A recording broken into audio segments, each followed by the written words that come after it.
এক বেদুইন আসলো। বেদুইন মানে সে মরুপল্লীতে থাকে, শহরের যে নিয়মকানুন জানে না, সভ্যতার ছোঁয়া তার মধ্যে লাগেনি। এসে বলল, দুল্লানি আলা আমাল আমিলতুহু ইদা আমিলতুহু দাখালতুল জান্নাহ। হে নবী, আপনি আমাকে এমন একটা আমল শিখায় দেন যেটা করলে আমি জান্নাতে যাব। তো রাসূল সাল্লাল্লাহু আলাইহি ওয়াসাল্লাম দেখলেন লোকটা বেদুইন, শহরে লোক না, আবার খুব সহজ সরল, একেবারে সাদামাটা। তো রাসূল সাল্লাল্লাহু আলাইহি ওয়াসাল্লাম বললেন, 4টা কাজ করবা। তা'বুদাল্লাহ ওয়া লা তুশরিকু বিহি শাইআ, তুকিমাস সালাতাল মাকতুবা, তুআতি যাকাতাল মাফরুদা ওয়া তাসুমা রমাদান। 4টা কাজ। এক, আল্লাহর ইবাদত করবা, শিরক করবা না। ফরজ সালাত পড়বা, ফরজ যাকাত দিবা, রমজানের ফরজ রোজা রাখবা। কয়টা কাজ? কয়টা বলছে? Very simple to memorize, right? আচ্ছা, এটা যখন সে বলল তখন সে বেদুইন বলতে আরম্ভ করলো যে আল্লাহ শপথ করে আমি বললাম, লা আযীদু আলা হাযা শাইআন ওয়া লা আনকুসু মিন। ঠিক আছে, আমি এই 4টাই করব, বাড়াবো না কমাবো না, এর চেয়ে বেশি কোনোদিন কিছু করবো না, কমও করবো না। মানে খালি আল্লাহরে মানবো, ফরজ নামাজ পড়বো, ফরজ যাকাতটা দিব, আর ফরজ রোজাটা রাখবো। আর কোনো আমল টামল আমার জীবনে আমি করব, বাড়াবো না কমাবো না। তো রাসূল সাল্লাল্লাহু আলাইহি ওয়াসাল্লাম বললেন যে কেউ যদি জান্নাতি লোক দেখে নিজের চোখ জোড়াতে চায়, খুশি হতে চায়, তারা যেন এই লোকের দিকে তাকায়, মানে এই লোকটা জান্নাতি। আল্লাহু আকবার। চলে গেল। দেখেন, তার কাছে কিন্তু আমলের বিশাল ফিরিস্তি নিয়ে রাসূল সাল্লাল্লাহু আলাইহি ওয়াসাল্লাম হাজির হয় নাই, কারণ তার ক্যাপাসিটি দেখতে হবে, তার সক্ষমতা, সে কদ্দুর নিতে পারবে। রাসূল সাল্লাল্লাহু আলাইহি ওয়াসাল্লাম অবজার্ভ করে দেখলেন যে বেদুইন মানুষ, তারে বেশি কিছু বললে কাজে দিবে না, অল্প একটু বলছে, ওইটা মেনেই সে কি হয়ে গেছে? জান্নাতি হয়ে গেছে। এটা অনেক সময় আমরা ভুল করে ফেলি। শিক্ষার্থীদের মধ্যে সবার রিসিভিং ক্যাপাসিটি এক ধরনের হয় না, কারো খুব বেশি, কারো খুব কম। তো একজন আদর্শ শিক্ষকের কাজ হচ্ছে এটাকে ফলো করা, অবজার্ভ করা, এবং যেটা তাদের সক্ষমতায় কুলায় ঠিক অতটুকু তাদেরকে দেয়, এর চেয়ে বেশি কিছু না। রাসূল সাল্লাল্লাহু আলাইহি ওয়াসাল্লামের আরেকটা পদ্ধতি ছিল গ্রাজুয়ালিটি, স্টেপ বাই স্টেপ, ধীরস্থিরভাবে, অল্প অল্প করে, শাইআন ফাশাইআন। আর তাদাররুজ বিল বাদই বিল আহাম্মি সুম্মাল মুহিম। আগে সবচেয়ে গুরুত্বপূর্ণ, starting with the most important affair first, then the important affair, then the important. সবচেয়ে গুরুত্বপূর্ণটা আগে, এরপরে যেটা কম গুরুত্বপূর্ণ, এরপর কম গুরুত্বপূর্ণ। তাহলে একটু একটু করে বললে এটা মানুষের ফিতরাতের সাথেও যায়, তার নেচারের সাথেও যায়। আমরা মদ হারাম হওয়ার কথা জানি। কয়টা স্টেপে হারাম হয়েছিল মদ? একবারে যদি বলা হতো বন্ধ করার সহজ হতো, সাহাবাদের জন্য হতো না।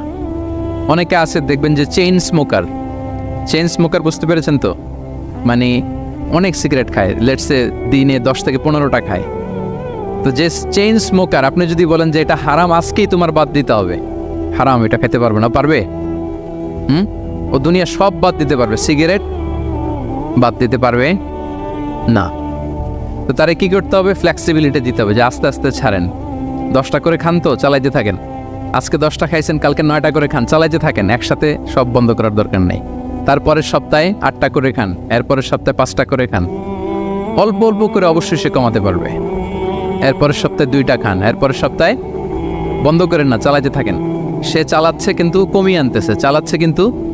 আচ্ছা, যেই সপ্তাহে সে 1টা সিগারেট খেলো, এরপরের সপ্তাহে এটা তো বাদ দিলেও তার গায়ে লাগার কথা না, ঠিক কিনা বলেন? যে সপ্তাহে কয়টা খেলো, এটা তো স্যাক্রিফাইস করা যায়, কিন্তু 10টা থেকে 0তে আসা সহজ না। তাহলে গ্রাজুয়ালি আমরা এই ভুলটা করি। অনেকের নতুন করে আল্লাহ তাআলা রিয়েলাইজেশন দিয়েছেন, নতুন দিনে আসছে, দিনে ফিরছে, মানে প্র্যাকটিসিং হতে চায়। এখন আপনি তারে পাইয়া এমন নিয়ম কানুন দেখাচ্ছেন, বেচারা তো বলে আগে যা ছিলাম ওইটাই ভালো ছিলাম। এরকম হয় না অনেক সময়? হ্যাঁ, ধরেন যে কোনো একজন নারী, সে হয়তো পর্দা মেনটেন করে না, একটু হিপ হপ স্টাইলে চলাফেরা করে। তো সে ভাবলো যে না, আমি তো অনেক ভুল করে ফেলছি, আমি সংশোধন হব, আমি প্র্যাকটিসিং হতে চাই। তা এখন যখন সে আপনার কাছে আসছে নাসিহাত নেওয়ার জন্য, আপনি যদি বলেন যে তোমার এই করতে হবে, বোরকা ঝুলাইতে হবে, হাত মোজা, পা মোজা, পারবে? এ বলবে আগে যা ছিলাম ভালোই ছিলাম। তাকে একটু একটু করে বোঝাতে হবে, মানে এই হেজাব এটা কেন, হ্যাঁ, কাভারিং আওরা এটা কেন এটা করতে, এটা বেনিফিটটা আগে বুঝালেন। যে Islam consider women as a queen, নারীকে ইসলাম কি হিসেবে কনসিডার করে? রানী হিসেবে। তো রানীর তো একটা ড্রেস কোড থাকবে, স্পেশাল পোশাক থাকবে, এগুলো বুঝাবেন। সে যাতে একটু নিজেকে গুছিয়ে চলে, শুরুর দিকে আপনি এই বার্তা দিতে পারেন যে একটু গুছিয়ে চলতে হবে। এরপর একটু শালীন পোশাকে যেন সে অভ্যস্ত হয়, এটা বললেন। সে যখন শালীন পোশাকে অভ্যস্ত, তারপরে হেজাবের ফজিলত বললেন, সে যেন হেজাব পরে। যখন সে হেজাব পরে এরপরে তাকে নেকাবের কথা বললেন, এইভাবে আস্তে আস্তে তাকে বোঝাতে হবে। কিন্তু একবারে যদি সব চাপিয়ে দেন, বলেন তো আওয়াজ করে সে কি ওটা রিসিভ করতে পারবে? কারণ এই যে গ্রাজুয়ালিটি আর তাদাররুজ, এই সিস্টেমটা আপনি ভায়োলেট করেছেন, করেন নাই। মুআয ইবনে জাবাল রাদিয়াল্লাহু তাআলা আনহুকে আল্লাহ রাসূল সাল্লাল্লাহু আলাইহি ওয়াসাল্লাম তিনি ইয়ামানের গভর্নর করে পাঠিয়েছেন। তো পাঠানোর আগে he was explaining a teaching guideline to his fellow সাহাবা। ওনাকে শেখাইতেছেন, তুমি যে যাবা মুআল্লিম হিসেবে, গভর্নর হিসেবে, কিভাবে দাওয়াতটা দিবে আগে শোনো। তিনি মুআয ইবনে জাবালকে বললেন, ইন্নাকা তা'তি কওমান মিন আহলিল কিতাব। হে মুআয, জেনে রাখো এমন একটা এলাকায় তোমাকে পাঠাচ্ছি, তারা কিন্তু আহলে কিতাব, মানে তারা হচ্ছে জুইশ অ্যান্ড খ্রিস্টান কমিউনিটি, দে আর নট মুসলিম, তারা কিন্তু ইহুদি খ্রিস্টান ওখানে। সো তুমি কিভাবে দাওয়াত দিবা? ফাদউহুম ইলা শাহাদাতি আন লা ইলাহা ইল্লাল্লাহ আন্না মুহাম্মাদুর রাসূলুল্লাহ। প্রথমে তাওহীদের দাওয়াত দিবা। আওয়াজ করে বলেন, প্রথমে দাওয়াত হবে কিসের? তাওহীদের। ফাইনহুম আতাউ লিযালিক, বাক্যটা খেয়াল করেন, যখন তারা এটা মেনে নেবে, এটাতে অভ্যস্ত, তারপর তুমি দাওয়াত দিবা যে আল্লাহ প্রতিদিন 5 ওয়াক্ত সালাত ফরজ করেছেন। কয় ওয়াক্ত? 5 ওয়াক্ত সালাত। আচ্ছা, ফাইনহুম আতাউ লিযালিক, যখন তারা 5 ওয়াক্তে সালাতেও অভ্যস্ত হবে, তখন বলবা যে আল্লাহ তাআলা ধনীদের উপর যাকাত ফরজ করেছেন। ফাইনহুম আতাউ লিযালিক, যখন ওইটা মানবে, এরপরে বলবা রমজানের রোজা ফরজ করেছেন। সুবহানাল্লাহ, সুবহানাল্লাহ, আল্লাহু আকবার। তাহলে ধাপে ধাপে দেখেন, এই যে টিচিং গাইডলাইন তিনি দিচ্ছেন ওনার ফেলো সাহাবাকে, ফেলো কম্প্যানিয়নকে, যে তুমি ইয়ামানে যে একবারে সব বিধান তুমি যা জানো, মনে করো না যে সবাই ওইটা মানবে। তারা জুইশ, তারা খ্রিস্টিয়ান, একটু একটু করে তাদেরকে দাওয়াত দিতে হবে। তাহলে গ্রাজুয়ালিটি পাঠদান পদ্ধতির একটা অন্যতম বিষয় হচ্ছে কি? গ্রাজুয়ালিটি, মানে ধাপে ধাপে, ধীরে ধীরে, অল্প অল্প করে বোঝান। আচ্ছা, রাসূল সাল্লাল্লাহু আলাইহি ওয়াসাল্লাম মাঝে মাঝে কোনো কথার গুরুত্ব বোঝানোর জন্য শপথ করতেন, drawing attention by making oath, শপথ করে কথার গুরুত্ব বোঝাতেন। তিনি বলতেন, ওয়াল্লাহি ইন্নী লা আস্তাগফিরুল্লাহ ওয়া আতুবু ইলাইহি ফিল ইয়াউমি আকসারা মিন ৭০ মাররা। আল্লাহর শপথ, আমি নবী প্রতিদিন ৭০ বারেরও বেশি তওবা ইস্তেগফার করি। কয় বারেরও বেশি? ৭০ বার। এই কথাটার তাওবা ইস্তেগফারের গুরুত্ব বোঝাতে যেয়ে তিনি শুরুতে বলেছেন ওয়াল্লাহি, আল্লাহর শপথ। এরকম অনেক হাদিসে পাওয়া যায়, তিনি বলেছেন ওয়াল্লাযী নাফসু মুহাম্মাদিন বিয়াদিহি, ওই সত্তার শপথ যার হাতে মুহাম্মাদের আত্মা। আবার মাঝে মাঝে বলেছেন ওয়াল্লাযী নাফসি বিয়াদিহি, ওই সত্তার শপথ যার হাতে আমার আত্মা। এভাবে বলে তিনি কথা শুরু করেছেন। যখন তিনি এরকম শপথ করতেন, তখন কথার গুরুত্ব বোঝা যেত। কি বোঝা যেত? গুরুত্ব বোঝা যেত। তাহলে শপথ করে মাঝে মাঝে তিনি জিনিস বোঝাতেন। আচ্ছা, আমরা আমাদের বিভিন্ন প্রেজেন্টেশন বা লেকচার বোঝানোর জন্য অনেক মিনস ইউজ করি না? আল ওয়াসাইল আত-তা'লিমিয়া, এটাও কিন্তু রাসূল সাল্লাল্লাহু আলাইহি ওয়াসাল্লাম করতেন। আমরা কি করি? আমি তো জানি না আপনাদের আইএসসিতে ক্লাসরুমগুলো কেমন, নিশ্চয়ই সেখানে হোয়াইট বোর্ডে তো আছেন। হোয়াইট বোর্ডে কী দিয়ে লেখা হয়? মার্কার। আচ্ছা, প্রেজেন্টেশন স্লাইড মাঝে মাঝে ইউজ করেন না? বা টিচার করে কি না? তো সেটা কীভাবে করে? মাইক্রো প্রজেক্টর দিয়ে করে। এগুলো হচ্ছে আল ওয়াসাইল আত-তা'লিমিয়া। তো রাসূল সাল্লাল্লাহু আলাইহি ওয়াসাল্লামের সময় তো এই স্লাইডও ছিল না, ডিজিটাল বোর্ডও ছিল না, হোয়াইট বোর্ডও ছিল না, হ্যাঁ, মার্কার ছিল না, ওইরকম কিছু ছিল না। তো উনি কি ইউজ করতেন? উনিও চমৎকার চমৎকার কিছু মাধ্যম ইউজ করতেন, আপনারা শুনলে অবাক হবেন। আপনাদের মনোযোগ আছে তো সবার, না? আচ্ছা, আমরা দেখি যে উনি কি ইউজ করতেন। উনি অনেক ধরনের ভিজুয়াল ডেমনস্ট্রেশন করতেন। ভিজুয়াল ডেমনস্ট্রেশন মানে যেটা আপনি চোখ দিয়ে দেখে শিখে ফেলবেন, বুঝে যাবেন। Visual demonstration. Physical gesture use করে এটা করতেন। ফিজিক্যাল জেস্চার, অঙ্গভঙ্গি, বাংলা কি বলে? অঙ্গভঙ্গি। রাসূল সাল্লাল্লাহু আলাইহি ওয়াসাল্লাম, এটাতে তো আর কিছু আধুনিক বিজ্ঞান, আইটি তো লাগতেছে না। কি বলেন? আমার হাত পা দিয়ে আমি একটা কিছু বুঝাচ্ছি। তো রাসূল সাল্লাল্লাহু আলাইহি ওয়াসাল্লাম কিন্তু এটা করতেন। একবার তিনি ইয়াতিমের রক্ষণাবেক্ষণ যারা করে তাদের মর্যাদা কত, ফজিলত কত, এটা বোঝাতে যে একবার তিনি বলতেছেন, আনা ওয়া কাফিলুল ইয়াতিমি ফিল জান্নাতি কাহাতাইন, আমি এবং ইয়েতিমের রক্ষণাবেক্ষণকারী জান্নাতে ঠিক এইভাবে থাকবো। এইভাবে থাকবো মানে খুব কাছাকাছি থাকবো। He will be my neighbour, very close neighbour. এবং বোঝাতে যে এই যে উস্তা আর সাব্বাবা, দুই আঙ্গুল এভাবে, এই আঙ্গুল থেকে এই আঙ্গুলের দূরত্ব কতটুকু? 1 মাইল নাকি কত? একেবারে কাছে। এই আঙ্গুল থেকে আঙ্গুলের তেমন কোনো দূরত্বই নাই, মানে খুব কাছে। এটা দিয়ে তিনি বুঝালেন, আমি এবং এতিমের রক্ষণাবেক্ষণকারী ঠিক এভাবে থাকবো যেভাবে এই দুটো আঙ্গুল কাছাকাছি। আল্লাহু আকবার। তাহলে এই যে ফিজিক্যাল জেস্টার ইউজ করলেন কেন, অঙ্গভঙ্গি, এটাকে বলে ভিজুয়াল ডেমনস্ট্রেশন। কি বলে? Visual demonstration. এবং রিসার্চাররা বলতেছেন যে approximately 80% of human learning comes through the visual demonstration. মানে আইজ দিয়ে, চোখ দিয়ে আমরা আমাদের শেখার 80% শিখে ফেলি। আমাদের শিখনের অলমোস্ট 80% আমরা দেখে দেখে শিখি। তাহলে রাসূল সাল্লাল্লাহু আলাইহি ওয়াসাল্লাম ভিজুয়াল ডেমনস্ট্রেশন করলেন, আনা ওয়া কাফিলুল ইয়াতীমি ফিল জান্নাতি কাহাতাইন। আচ্ছা, আরও দেখি হাদিসে এরকম আরও পাওয়া যায়। আমরা যে মুমিনরা ভাই ভাই, বিভিন্ন হাদিসে বিভিন্ন টেক্সটে রাসূল সাল্লাল্লাহু আলাইহি ওয়াসাল্লাম বলেছেন। এটা ইসলামের একটা খুব মৌলিক কথা, আমরা সবাই জানি না? আমরা সবাই কি এই অডিটোরিয়ামে আমরা যারা বসে আমরা সবাই কি আল মুমিনু আখুল মুসলিম, একে অপরের ভাই। আমাদের মধ্যে আবার আরেকটা সমস্যা আছে, আমরা দেখা যায় যে প্রত্যেকে যেই দল করে ওই দলের এরা ভাই ভাই আর কি, এরকম। এই হাদিসের একটা নিজস্ব অর্থ বলয় আমরা করে নিয়েছি যে ভাই ভাই ঠিক আছে, বাট আমি এই দলের, আমরা ভাই ভাই। আচ্ছা, ওরা ওই দল, তো ওরা কি নিজেরা নিজেরা আসলে কি এই ভাই ভাই নাকি? না, যারাই কালিমা শাহাদাতে বিশ্বাসী, যারা আমাদের কেবলাকে কেবলা মানে, যারা ঈমান এনেছে, তারা সবাই আমরা কি ভাই।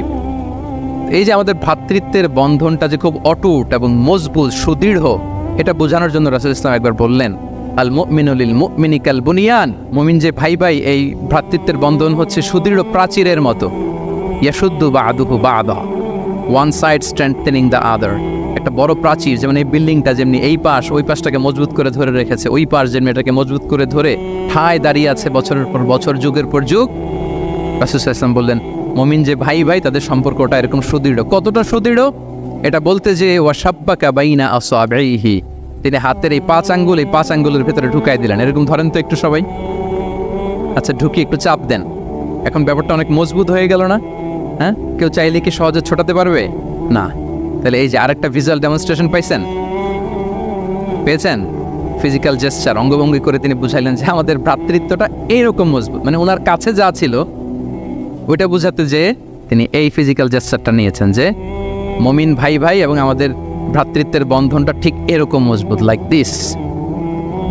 তাহলে এটাকে বলে ভিজুয়াল ডেমনস্ট্রেশন, যেহেতু এতে করে সাহাবারা সহজে বুঝতো, এটা দিয়ে সহজে বুঝলো। আবার মাঝে মাঝে তিনি ড্রয়িং করেছেন, আমাদের মতো ডিজিটাল সিস্টেমে ড্রয়িং করে না, এখন তো খুব ইজি। তো তিনি কীভাবে ড্রয়িং করেছেন, একবার সাহাবীদেরকে নিয়ে তিনি মরুভূমির মাঝখানে খেজুরের ডাল নিয়ে একটা স্ট্রেট লাইন, সরল রেখা আঁকলেন। খাত্তা লানা রাসূলুল্লাহ সাল্লাল্লাহু আলাইহি ওয়াসাল্লাম খাত্তান, আল্লাহ রাসূল সাল্লাল্লাহু মরুভূমিতে খেজুরের ডাল দিয়ে টেনে একটা স্ট্রেট লাইন, মানে সরল রেখা আঁকলেন। একে বললেন হাযা সাবিলুল্লাহ, এটা হচ্ছে আল্লাহর রাস্তা, মানে সিরাতুল মুস্তাকিম। এরপর এই স্ট্রেট লাইন, সরল রেখার ডানে বায়ে ছোট ছোট অনেকগুলো দাগ কাটলেন খেজুরের ডাল দিয়ে, আর বললেন হাযিহি সুবুলুশ শাইতান, এগুলো হচ্ছে শয়তানের রাস্তা। ফি কুল্লি সাবিলিন শাইতান, এই প্রত্যেকটা রাস্তায় একটা করে শয়তান থাকে, সে তার শয়তানি কাজের হাতছানি তোমাদের দেয়। তাহলে খেজুরের ডাল দিয়ে একটা স্ট্রেট লাইন, সরল রেখা করে বললেন এটা সিরাতুল মুস্তাকিম, সাবিলুল্লাহ, আর ডানে বায়ে ছোট ছোট দাগ কেটে বললেন এগুলো হচ্ছে সাবিলুশ শয়তান। ওই পথে, শয়তানের হাতছানি দেয়া পথে কবু যাওয়া যাবে, বরং সিরাতুল মুস্তাকিমে থাকা লাগে। তাহলে এই যে ভিজুয়াল ডেমনস্ট্রেশন ব্যাপারটা ক্লিয়ার হয়েছে না? কাফিলুল ইয়াতীমি কাহাতাইন শাব্বাকা বাইনা আসাবিহি খাত্তা লানা রাসূল সাল্লাল্লাহু আলাইহি ওয়াসাল্লাম খাত্তা। তাহলে এভাবে ওনার সাধ্যের নাগালে যা যা ছিল সাহাবাদেরকে আরো বোঝাতে, ভালো করে to clarify the issue, to visualize the matter, রাসূল সাল্লাল্লাহু আলাইহি ওয়াসাল্লাম এগুলোর ব্যবহার করেছেন। এরপর মাঝে মাঝে সাহাবীদের মস্তিষ্কের যাতে ব্যায়াম হয়, শিক্ষার্থীর কল্পনার জগতে কোনো কিছু চিত্রায়িত করা, এতে করে মস্তিষ্কের ব্যায়াম হয় আর কি, to enhance the power of imagination, আপনার ইমাজিনারি পাওয়ারকে ডেভেলপ করবার জন্য। রাসূল সাল্লাল্লাহু আলাইহি ওয়াসাল্লাম হাদিসে এরকম অনেক কথা বলেছেন যে তোমরা একটু ভাবো তো, এরকম হইলে কেমন হয়, এমন হইলে কেমন হয়, তেমন হইলে কেমন হবে।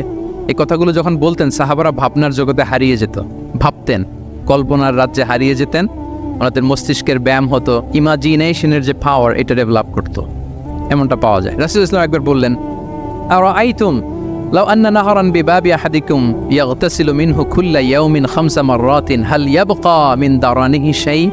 আচ্ছা বলো তো, তোমরা একটু ভাবো তো, কল্পনার রাজ্যে হারিয়ে যাও, ভেবে দেখো তো, ধরো যে তোমার বাড়ির সামনে একটা ঝর্ণাধারা আছে বা একটা চমৎকার লেক আছে যেখানে স্বচ্ছ স্ফটিক পানি, তুমি যদি প্রতিদিন ওই ঝর্ণায় যে বা ওই লেকে নেমে 5 বার গোসল করো, তোমার গায়ে কোনো ময়লা থাকবে? আর সাহাবারা কল্পনা করে বলে না, মনে মনে ভাবতেছে যে গোসল করতেছে, 5 বার গোসল করার পরে আর আমার গায়ে দুর্গন্ধ, ঘামের গন্ধ থাকবে কি করে? না, কোনো ময়লা থাকবে না। সাহাবারা বলল লা ইয়া রাসূলুল্লাহ লা ইয়াবকা মিন দারানিহি শাই। রাসূল সাল্লাল্লাহু তখন বলেন ফাকাযালিকা মাসালুস সালাওয়াতিল খামস, এটা হচ্ছে 5 ওয়াক্ত সালাতের দৃষ্টান্তের মতো। ইয়ামহুল্লাহু বিহিন্নাল খাতায়া। কারো ঘরের সামনে যদি একটা স্বচ্ছ লেক থাকে, পানির ফোয়ারা, সে যদি 5 বার গোসল করে তার গায়ে যেমনি কোনো দুর্গন্ধ, ময়লা, আবর্জনা কিছু থাকে না, কেউ যখন 5 ওয়াক্ত সালাত আদায় করে তখন এই সালাতও তার সব গুনাহগুলোকে ধুয়ে মুছে এরকম পাক পবিত্র সাফ করে দেয়। সুবহানাল্লাহ। বুঝে গেলেন যে সালাওয়াতুল খামস কিভাবে আমাদের পাপ মুছে ক্লিনজিং করে, এটা সাহাবারা ইজিলি বুঝে গেলেন। তাহলে ভেবে দেখো তো, চিন্তা করো তো, এটা বলে বেসিকলি দ্য পাওয়ার অফ ইমাজিনেশনকে রাসূলুল্লাহ ইসলাম ইনহ্যান্স করার চেষ্টা করলেন। এভাবেও সাহাবাদেরকে তিনি মাঝে মাঝে বুঝাতেন। রাসূলুল্লাহ ইসলাম মাঝে মাঝে দেখা যায় যে সহজ করে বুঝাতে যে রূপক অর্থবোধক শব্দের প্রয়োগ করতেন, মাজাজ বা ইস্তেআরা। তো মাজাজ বা ইস্তেআরা মানে হচ্ছে মেটাফোর। কোনো জিনিসকে আরো সহজ করে বোধগম্যময় করতে রাসূলুল্লাহ ইসলাম এই মেটাফোরকে ইউজ করতেন। যেমন রাসূলুল্লাহ ইসলাম নারীদের প্রতি সদয় হওয়ার জন্য পুরুষদেরকে তিনি বলেছেন রিফকান বিল কাওয়ারির, অর্থাৎ কাঁচগুলোর সাথে ভালো আচরণ করো, মানে কাঁচগুলোকে দেখে রেখো। কাচের পাত্র দিয়ে তিনি নারীদেরকে, স্ত্রীদেরকে বুঝিয়েছেন রিফকান বিল কাওয়ারির। আচ্ছা বলেন তো, কাচের গ্লাস, প্লেট, তৈজসপত্র এক বাড়ি থেকে যদি আরেক বাড়িতে, লেটসে আপনি বাসা শিফট করবেন, আপনার কাছে অনেক কাচের তৈরি গ্লাস, প্লেট, তৈজসপত্র আছে। চট্টগ্রামের এই থানা থেকে ওই থানায় আপনি বাসা চেঞ্জ করুন, এগুলো নেওয়ার সময় আপনারা কি করেন বলেন? র্যাপিং করে, এক্সট্রা প্রিকশন নিয়ে খুব সাবধানে এটাকে ধরতে হয়, রাখতে হয়, সেট করতে হয়, নামাতে হয়, ঠিক কিনা বলেন? এটা বোঝাতে যে নারীদের সাথে কোমল আচরণ করো, সদয় আচরণ করো, এটা বোঝাতে যে রাসূলুল্লাহ ইসলাম বলেছেন রিফকান বিল কাওয়ারির। একবার স্ত্রীরা, আমাদের আম্মা জানেরা রাসূলুল্লাহ ইসলামের সাথে সফরে যাচ্ছেন, খুব সম্ভবত হজের সফরে। তো ওনারা যখন পালকিতে চড়বেন, ওখান থেকে হাওদাজে উঠাবেন, খুব দ্রুত তাড়াহুড়ো করে কিছু লোকজন ওই পালকি উঠাচ্ছিল। তখন রাসূলুল্লাহ ইসলাম বললেন, ওয়াই হাক ইয়া আনজাসা সাউকা রিফকান বিল কাওয়ারির, খুব সাবধানে নিয়ে যাও, কাজগুলোকে একটু দেখে শুনে নাও, কাচের বোতলগুলো, গ্লাসগুলো দেখে শুনে নাও, মানে স্ত্রীদেরকে একটু দেখে শুনে যত্নের সাথে নিয়ে নাও। তাহলে নারীদেরকে কিসের সাথে তুলনা করেছেন? কাচের গ্লাস, কাচের তৈজসপত্র, কাচের সামগ্রী, যাতে বুঝতে সুবিধা হয়। কাচের গ্লাস তোমরা যেমনি ধরো, রাখো, ডিল করো, নারীদের সাথেও এভাবে কি কোমল আচরণ করতে হবে। আচ্ছা, আমি শুরুতেই বলেছিলাম যে রাসূলুল্লাহ ইসলামের সাহাবীদেরকে কিছু শেখানো পদ্ধতিটা মেইনলি কি ছিল? কি বেসড? কারো মনে আছে? Q and A based, right? এই তো মাশাআল্লাহ, কিউএনএ মানে প্রশ্নোত্তরমূলক। সাহাবারা প্রশ্ন করতে রাসূলুল্লাহ ইসলাম উত্তর দিতেন। কারণ কোরআনেও আমাদেরকে উৎসাহিত করা হয়েছে, ফাসআলু আহলা যিকরি ইন কুনতুম লা তা'লামুন, যদি না জানো তাহলে আহলু যিকির বা আহলুল ইলমকে জিজ্ঞেস করে জেনে নাও। এবং রাসূলুল্লাহ সাল্লাল্লাহু আলাইহি ওয়াসাল্লাম বলেছেন ফাইন্নামা শিফাউল আইয়ি আস-সুআলু, অজ্ঞতার চিকিৎসা হচ্ছে প্রশ্ন করা। আপনি জানেন না তো আপনার কাজকে কি করবেন? প্রশ্ন করবেন। আপনার টিচারকে প্রশ্ন করবেন, আপনার শায়েখকে কোশ্চেন করবেন, রিসার্চারকে আপনি বারবার কোশ্চেন করতে হবে। প্রশ্ন মানে তাকে জর্জরিত করতে, যত কোশ্চেন করবেন তত আপনি শিখতে পারবেন, যত কোশ্চেন করবেন তত আপনি শিখতে পারবেন। রাসূল সাল্লাল্লাহু আলাইহি ওয়াসাল্লাম এই পদ্ধতিটা সবচেয়ে বেশি অবলম্বন করতেন। কিছু নমুনা তো আমরা ইতিমধ্যে দেখেছি। আমরা আরও ভিতরে ঢুকি। রাসূল সাল্লাল্লাহু আলাইহি ওয়াসাল্লাম মাঝে মাঝে সাহাবাদেরকে প্রশ্ন করতেন, drawing attention of the listener by throwing question. প্রশ্ন ছুড়ে দেওয়ার মাধ্যমে ওনাদের মনোযোগ আছে না নাই এটা দেখতেন। এই যে মাঝে মাঝে আমি আপনাদেরকে জিজ্ঞেস করলে দেখা যায় যে আমি বুঝতে পারি যে আপনারা আমার সাথে আছেন না নাই। আপনাদের মনোযোগ আছে তো? আচ্ছা, ঠিক আছে, প্রশ্ন করবো একটু পরে। পুরো আলোচনা শেষে দিয়ে একটা প্রশ্ন করবো, দেখি কে কতটুকু মনে রাখতে পারলেন। তো রাসূল সাল্লাল্লাহু আলাইহি ওয়াসাল্লাম প্রশ্ন করলেন সাহাবাদেরকে, তাদের অ্যাটেনশন যাতে গ্রো করে। তিনি বললেন যে ইন্না মিনা শাজারি শাজারাতান লা ইয়াসকুতু ওয়ারাকুহা মাসালুহা ইন্নাহা মাসালুল মুসলিম হাদিসুনি মা হিয়া। তিনি সাহাবাদেরকে বললেন, সাহাবারা, এক ধরনের গাছ আছে যেই গাছের পাতা কখনো ঝরে না। কি কখনো ঝরে না? আচ্ছা, এর দৃষ্টান্ত হচ্ছে মুসলিমের দৃষ্টান্তের মতো। হাদিসুনি মা হিয়া, বলো তো এটা কোন গাছ? যখন বলছে কোন গাছ, সাহাবারা চলে গেছে অনেক দূরে। সহজ হলে তার জিজ্ঞেস করবে না, নিশ্চয়ই আনকমন কোনো গাছ। এবার ভাবতেছে, দেখি তো খাইবারে গেছিলাম, খাইবারের আশেপাশে কি গাছ আছে। ওই যে তাবুকে ঘুরে আসলাম, তাবুকের পথিমধ্যে ক্যাকটাস, গুলমলতা, আরবের কি কি গাছ। ঘুরতে ঘুরতে সবাই দেখে যে না, ওগুলোর তো পাতা ঝরে। খুঁজতে খুঁজতে সারা দুনিয়া খুঁজে ফেলতেছে সাহাবারা, কিন্তু ওনাদের নিজেদের জাতীয় গাছ যেটা, ঘরের পিছনে যে গাছের সারি সারি, যে গাছের ফল খেয়ে ওনারা জীবন ধারণ করেন, যেটা ওনাদের সমাজ, রীতি, ঐতিহ্য, ট্র্যাডিশনের সাথে জড়িত, ওই গাছের নামে ভুলে গেছে, ওইটা মনে করতে পারতেছে। সবাই দূরে চলে গেছে। হাদিসে এসেছে ফাওয়াকা আন্নাসু ফি শাজারিল বাওয়াদি, দূর দূরান্তের গাছ নিয়ে ভাবতেছে, ভেবে ভেবে হয়রান, কেউ বলতে পারে না। তখন বাধ্য হয়ে রাসূল সাল্লাল্লাহু আলাইহি ওয়াসাল্লামকে বলল, ইয়া রাসূলুল্লাহ, আপনি একটু আমাদেরকে বলে দেন যে ইয়া রাসূলুল্লাহ হাদ্দিসনা মা হিয়া, এটা কোন গাছ? তখন রাসূল সাল্লাল্লাহু আলাইহি ওয়াসাল্লাম বললেন, ইন্নাহা নাখলা, খেজুর গাছ। খেজুর গাছের পাতা পড়ে না, ডাল টেনেও ছেঁড়া যায় না, খুব কষ্ট। তো এটার দৃষ্টান্ত মুসলিমের দৃষ্টান্তের ন্যায়। তাহলে কোনো সাহাবারা পারলেন না। পরবর্তীতে হাদিসের যিনি বর্ণনাকারী আব্দুল্লাহ ইবনে ওমর তখন ছোট ছিলেন, বাড়িতে যাওয়ার পথে ওমর রাদিয়াল্লাহু তাআলা আনহুকে বলতেছেন যে বাবা, আব্বা, এটা যে খেজুর গাছ আমার কিন্তু মাথায় আসছিল। তোমার ফারুক বলেন, বলো কি, তোমার মাথায় আসছিল, তুমি বললে না কেন? উনি বলে নাই কারণ সিনিয়র সাহাবারা পারতেছে না, বাপ চাচারা কেউ পারে না, আমি ছোট মানুষ বইলে আবার কোন বিপদে পড়ি, বিনয়ী মানুষ, উনি আর বলেন নাই, লাজুকতাও কাজ করতেছিল। তোমার ফারুক বললেন, যদি আজকে তুমি এটার উত্তর নবীর সামনে দিতে পারতা, আমার বুকটা এত বড় হয়ে যেত নবীর সামনে। লাল কপাল বিশিষ্ট উট পেলে আরবরা যত খুশি হয়, আজকে আমি তার চেয়েও বেশি খুশি হয়ে যেতাম। তাহলে ওমর ফারুক রাদিয়াল্লাহু তাআলা আনহু, ওনার ছেলে আব্দুল্লাহ ইবনে ওমর, উনি এটার উত্তর ধরতে পারছেন, কিন্তু উনি বলেন নাই। তাহলে দেখেন রাসূল সাল্লাল্লাহু আলাইহি ওয়াসাল্লাম এরকম কোশ্চেন করতেন, কোশ্চেন করে তারপরে উত্তরটা বলতেন, এতে আর মানুষ ভুলে না। বাংলা একটা কথা আছে যে শিখেছ কোথায়, ঠেকেছি যেথায়। জিজ্ঞেস করছে, পারি না, মনে আসে না, হঠাৎ করে যখন উত্তরটা বলে, এইটা যেরকম মনে থাকে আজীবন, অন্য কিছু থাকবে না। একটু যদি ঠেকে পারতেছি না, বুঝতেছি না, এরপর যখন বুঝায় দেওয়া হয়, ভালো করে শিখে নেই, এইটা আজীবন মনে থাকে ব্রেইনে। এই পদ্ধতিটা রাসূল সাল্লাল্লাহু আলাইহি ওয়াসাল্লাম অবলম্বন করতেন। প্রশ্ন করে অপারগ করে দিতেন, কেউ পারে না, এরপর রাসূল সাল্লাল্লাহু আলাইহি ওয়াসাল্লাম বুঝিয়ে বলতেন, সবার একেবারে ব্রেইনের মধ্যে, মস্তিষ্কে এটা গেঁথে যেত। তাহলে প্রশ্ন ছুটতেন। আচ্ছা, এরকম অনেক হাদিস আপনারা পাবেন রাসূল সাল্লাল্লাহু আলাইহি ওয়াসাল্লাম প্রশ্ন করে তারপরে উত্তর দিয়েছেন। আতাদরুনা মাল গীবা, তোমরা কি জানো গীবত কি? সাহাবারা বলে, আল্লাহ রাসূল ভালো জানেন। যিকরাকা আখাকা বিমা ইয়াকরা, বলে দিলেন। আতাদরুনা মানিল মুফলিস, তোমরা কি জানো মুফলিসকে? এইভাবে প্রশ্ন করতে করতে সাহাবাদেরকে শিখাতেন। আচ্ছা, আল্লাহ রাসূল সাল্লাল্লাহু আলাইহি ওয়াসাল্লামের আরেকটা অভ্যাস ছিল প্রশ্নের পিঠে প্রশ্ন ছুড়ে দেওয়া। মানে কোনো সাহাবী যদি প্রশ্ন করতো, রাসূল সাল্লাল্লাহু আলাইহি ওয়াসাল্লাম তো উত্তর দিয়ে জানিয়ে দিতেন। মাঝে মাঝে জানিয়ে না দিয়ে প্রশ্নের পিঠে আবার উনি কি করতেন? প্রশ্ন ছুড়ে দিতেন। এটাও পাওয়া যায়। আচ্ছা, এক সাহাবী এসে বলল, ইয়া রাসূলুল্লাহ মাতা সাআ, হে নবী, কিয়ামত কখন হবে? রাসূল সাল্লাল্লাহু আলাইহি ওয়াসাল্লাম কখন হবে উত্তর না দিয়ে প্রশ্ন করলেন, ওয়া মাযা আ'দাততা লাহা, কিয়ামতের তোমার কি প্রিপারেশন, আগে ওইটা বলো। কিয়ামত কবে হবে জানার জন্য এত ব্যতিব্যস্ত, আগে বলো হোয়াটস ইউর প্রিপারেশন ফর কিয়ামা, তোমার কি প্রস্তুতি? তাইলে আরেকটা প্রশ্ন। প্রশ্নের বিপরীতে উনি উত্তর না দিয়ে উনি আবার কি করলেন? সবাই বলুন তো, উনি আবার কি করলেন? উনি নিজে আবার প্রশ্ন করলেন। তুমি জিজ্ঞেস করলে কিয়ামত কবে, তুমি বলো কিয়ামতের প্রিপারেশন কি নিছো বলো। তো সে বলে যে লা শাই, ইয়া রাসূলুল্লাহ, আমার কোনো প্রিপারেশন নাই, ইল্লা আন্নী উহিব্বুল্লাহ ওয়া রাসূলা, শুধু একটা জিনিসই আছে যে আমি আল্লাহ এবং আল্লাহর রাসূলকে ভালোবাসি। রাসূল সাল্লাল্লাহু আলাইহি ওয়াসাল্লাম বললেন, আনতা মা মান আহবাবতা, তুমি যাদেরকে ভালোবাসো তাদের সাথেই জান্নাতে থাকবে। আল্লাহর রাসূলকে ভালোবাসো, তাদের সাথে তুমি কই থাকবে? জান্নাতে থাকবে। তাহলে প্রশ্নের পিঠে প্রশ্ন ছুড়ে দেওয়া। এরপর একই প্রশ্নের জবাবে ভিন্ন ভিন্ন জনকে ভিন্ন ভিন্ন উত্তর দিয়েছেন রাসূল সাল্লাল্লাহু আলাইহি ওয়াসাল্লাম। এটাকে এডুকেশনের ভাষায় বলে পার্সোনালাইজেশন। কি বলে? মানে যার যেটা লাগবে। শিক্ষক ভালো বুঝে, কয়েকটা ক্লাস নিলে উনি বুঝে ফেলে যে কার রিসিভিং ক্যাপাসিটি কতদূর, কার কোনটাতে ঘাটতি, কার কোনটাতে সমস্যা। একজন আদর্শ শিক্ষক, একজন চৌকস শিক্ষক, তিনি খুব সহজে এটা ধরে ফেলেন। তো রাসূল সাল্লাল্লাহু আলাইহি ওয়াসাল্লাম হি was a very good observer. তিনি বুঝে ফেলতেন যে কার কোনটায় ঘাটতি। ফলে একই প্রশ্নের উত্তর উনি এক একজনকে এক একভাবে দিতেন। কেন? Based on the need of the addressee, যার যেটা দরকার ওইটার উপর গুরুত্ব আরোপ করে, যার যেটাতে ঘাটতি আছে সেটাতে গুরুত্ব আরোপ করে তিনি এক একজনকে কি করতেন? এক এক রকম উত্তর। অনেক সাহাবারা এরকম প্রশ্ন করেছেন যে আইয়ুল আমালি আফদাল ইয়া রাসূলুল্লাহ, সবচেয়ে শ্রেষ্ঠ আমল কোনটা? তিনি এক একজনকে এক একটা বলেছেন। কখনো বলেছেন যে আল্লাহর উপর ঈমান আনা, আল ঈমানু বিল্লাহি ওয়াহদা।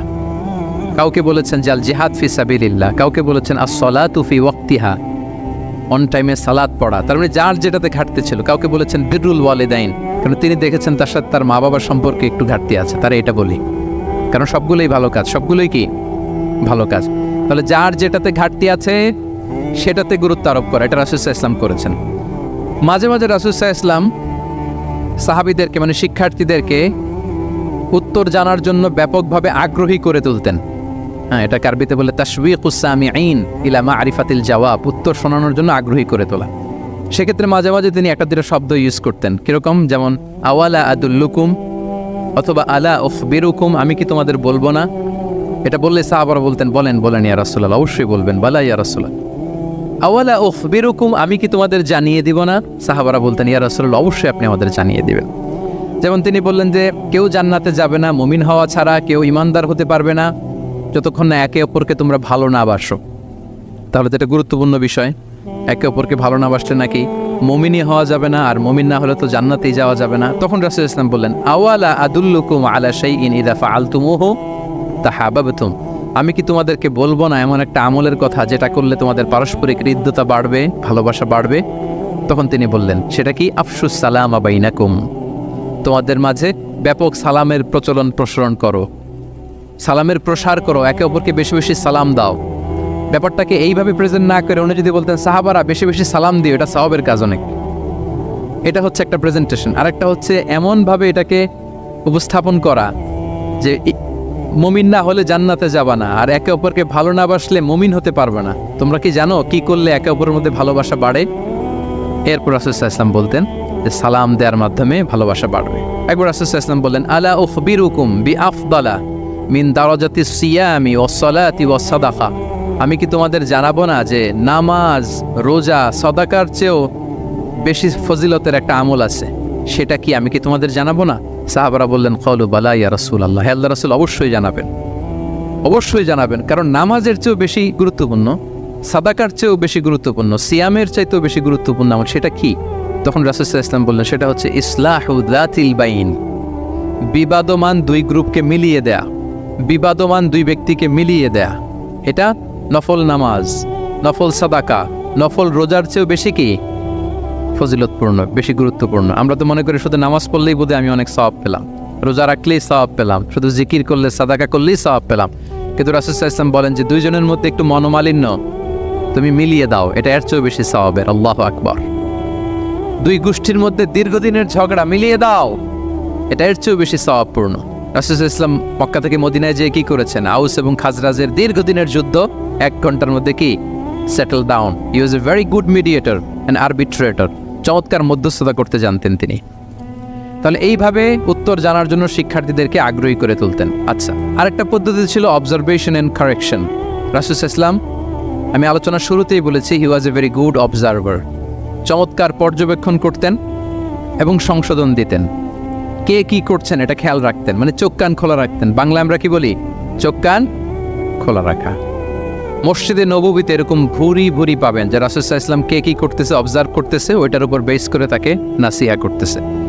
একটা বিখ্যাত হাদিস তো আপনারা জানেন, রাসূল সাল্লাল্লাহু আলাইহি ওয়াসাল্লাম বসা, এক বেদুইন আসলো, এসে তার ওটটা মসজিদে নববীতে বাঁধলো, বেদে 2 রাকাত নামাজ পড়লো, নামাজ পড়ে হাত তুলে আল্লাহর কাছে দোয়া করে, ইয়া আল্লাহ আল্লাহুম্মা আরহামনি ওয়া মুহাম্মাদা ওয়ালা তারহাম মা'ানা আহাদা, মানে ও আল্লাহ তুমি শুধু আমারে রহম করো আর মুহাম্মদ সাল্লাল্লাহু আলাইহি ওয়াসাল্লামের রহম করো, আমাদের দুইজনের সাথে আর কাউরে রহম করো না তুমি। বেদুইন তো কি, বেদুইন, মরুপল্লীতে বসবাস। আদাবুদ দোয়া, দ্য এটিকেটস অফ দোয়ার যে একটা আদব আছে, অন্যের জন্য দোয়া করলে যেটা নিজের লাভ, এগুলো তো জানে না। আল্লাহ তুমি আমারে মাফ করো, মুহাম্মদ সাল্লাল্লাহু আলাইহি ওয়াসাল্লামকে মাফ করো, আমাদের ছাড়া আর কাউরে মাফ করো না, কাউরে রহম করো না। এইটা রাসূল সাল্লাল্লাহু আলাইহি ওয়াসাল্লাম দূর থেকে বসে বসে অবজার্ভ করছেন আর বললেন, হায় রে, লোকটা একটা প্রশস্ত জিনিসকে সংকীর্ণ বানায় ফেললো। গোটা বিশ্বের সবাইকে যদি আল্লাহ ক্ষমা করে, রহম করে, আল্লাহর রহমের দরিয়ায় কোনো ঘাটতি হবে বলেন তো? হবে? একটা প্রশস্ত বিষয়কে সে সংকীর্ণ করে ফেললো। এরপর কতটা সে বেদুইন, কি প্রকৃতির ছিল দেখেন। দোয়া টোয়া শেষে মসজিদে নববীর মাঝখানে বসে পেশাব করা আরম্ভ করছে। বিখ্যাত হাদিস জানেন, সবাই মারতে গেল, রাসূল ইসলাম থামালেন, বললেন পানি ঢেলে দাও, আর তাকে ডেকে বললেন, দেখো তুমি যে এখানে এই কাজটা করলা, প্রস্রাব করলা, এটা আমাদের এই মদিনার কমিউনিটির ইবাদতগাহ। এখানে এই কমিউনিটির লোকেরা নামাজ পড়ে, আল্লাহর জিকির করে, আল্লাহর কিতাব তেলাওয়াত করে, এটা কি ঠিক হলো তোমার? সে তো লজ্জায় অনুতপ্ত হয়ে কাচুমাচু। তাহলে এই যে অবজারভেশন করতেন এবং কারেকশন করতেন। আবার একদিন মসজিদে নববীতে বসা এক সাহাবী এসে নামাজ পড়লেন। নামাজ রাসূল ইসলাম দূর থেকে দেখতেছেন লোকটা কি করে।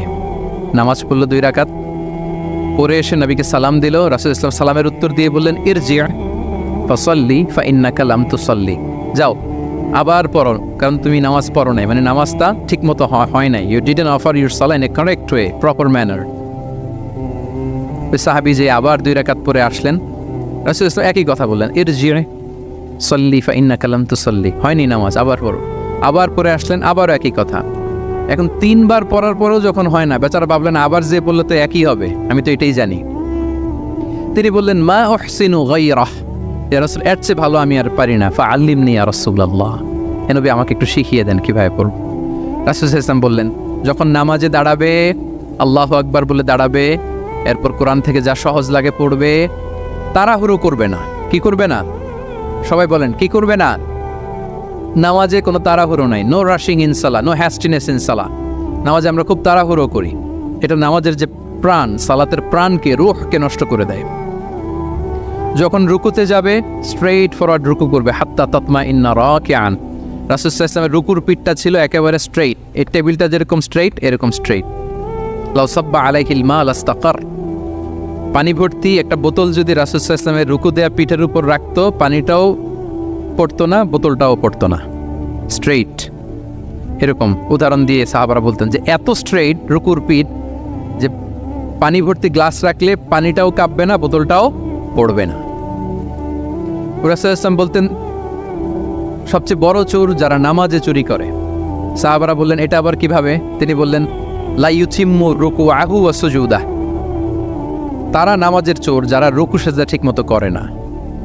তো বললেন যে রুকু থেকে আবার স্ট্রেট হয়ে দাঁড়াবে, যখন সিজদায় যাবে ইতমিনানের সাথে, উইথ রিল্যাক্সেশন। নামাজের মধ্যে কি থাকবে?